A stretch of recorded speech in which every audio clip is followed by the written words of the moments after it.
Bellion is the strongest shadow to ever exist. He was born eons ago from the fruit of the World Tree, and the World Tree was a massive tree that spanned over arcs and miles of the world, and he was the first one, or one of the ones, to be born from the fruit of the World Tree.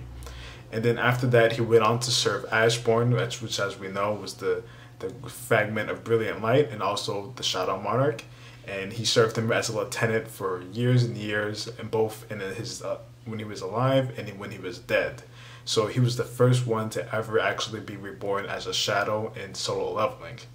And then after that, we know of him through, his meeting with Sung Jin-woo. The three monarchs, the Frost Monarch, the Beast Monarch, and the Insect Monarch, went to go ahead and kill Sung Jin-woo. And of course, Sung Jin-woo prevailed because he has that plot armor. Bellion went ahead and, decided to reveal himself. He appeared in the human world through a gate through Seoul.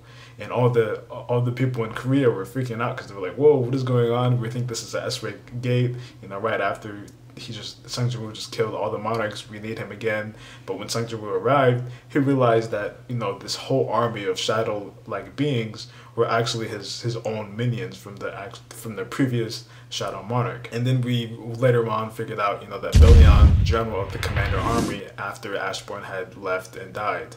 So he was the only one that was leading the Shadow Army after all of these years and after all these centuries that Ashbourne was missing. And he went ahead and pledged his loyalties to Sung Jin-woo. And then after that, we found out that he was a immensely strong shadow. He is the strongest shadow that there ever was in solo leveling, because he swiftly dealt with Biru, who at the time was the strongest shadow. And Biru couldn't even touch him. He just destroyed him. There wasn't even any conversation about it. He just got whooped by Bellion. So one of the unique skills that Bellion has is that he has conversation. He's the only shadow in Sung Jin-woo's army that can really talk to him and figure out and give advice as the commanding officer of the Shadow Army.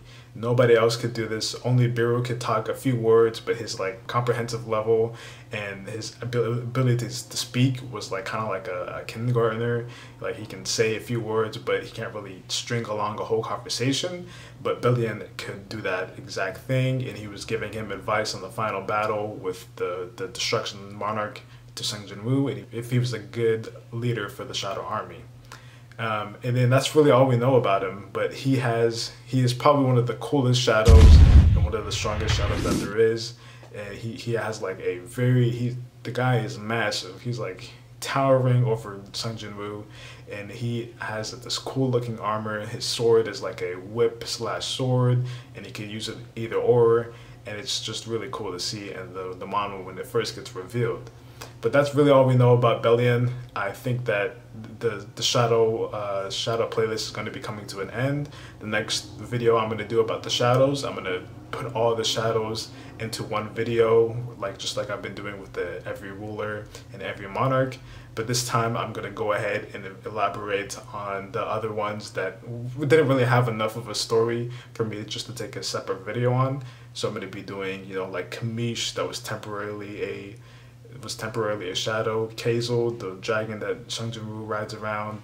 We're going to be talking about Tank and Tusk, the first shadows that Sung Jin-woo ever really got to a different level than just the night grade. And then all the previous things that he got from his dungeons, like the orcs, the knights, the giants, the naga, completely all the other ones that he had throughout the story. But if you guys are excited for that, go ahead and leave a like and leave a comment in the below who you guys want to see in the next video, and I'll talk to you in the next one. Peace. Go.